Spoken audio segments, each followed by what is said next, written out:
Chapter 2. Lady Lily's Estate. The journey to Kent was long and unwelcoming. Rain followed them like a shadow, drumming on the carriage roof, blurring the countryside into a grey watercolor of trees and hedgerows. Emily kept her gaze fixed on the passing fields, her expression thoughtful. Simon grave, hands clasped over his cane, read Lady Lily's letter a third time. 10 missing, he murmured. 10, and not a trace of any of them. Emily shivered. 10 is a pattern. 10, Simon replied, is a warning. By late afternoon.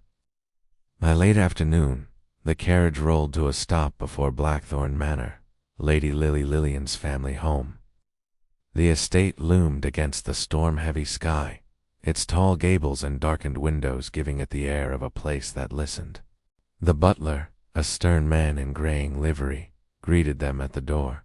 "You must be Mr. Grave and Miss Emerson," he said. "Her ladyship is expecting you. It's quickly now, the wind has teeth." Inside, the manor smelled faintly of lavender and old books.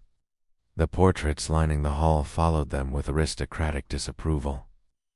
At the far end, beside a tall window overlooking the grounds, stood Lady Lillian. She was younger than Simon had expected, perhaps in her late 20s. But her eyes carried the weight of sleepless nights and a fear she was trying very hard not to show. "Mr. Grave, Miss Emerson," she curtsied. "Thank you for coming so swiftly. We came as soon as your letter reached us," Simon replied.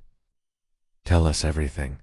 Lady Lily motioned them into her study, a warm room cluttered with maps, letters, and the lingering scent of burning cedar. She closed the door behind them. "The constables refused to investigate properly," she began.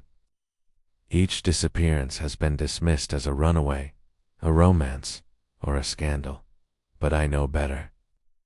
Each woman vanished, leaving behind no footprints, no signs of struggle. Doors locked on the inside, windows unbroken." Emily exchanged a glance with Simon. "That sounds familiar." Lady Lily nodded grimly. "And there is more.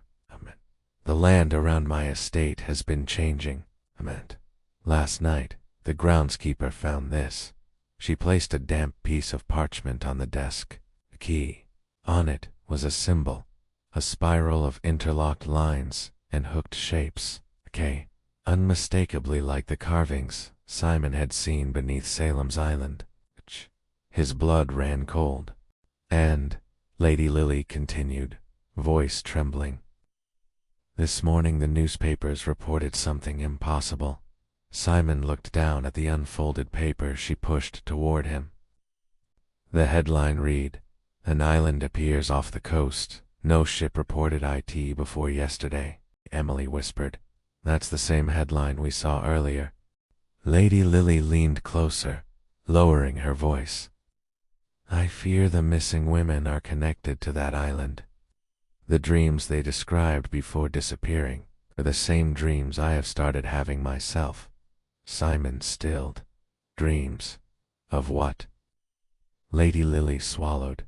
"Of a house, a graveyard, and something calling beneath the earth." Silence fell.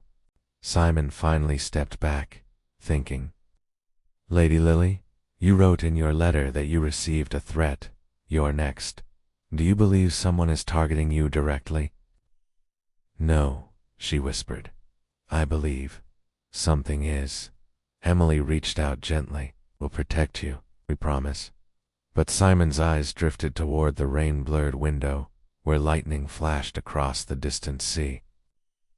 He wasn't so sure. Not anymore. Thank you for listening. If you're intrigued by our story, be sure to follow for the next chapter of our investigation.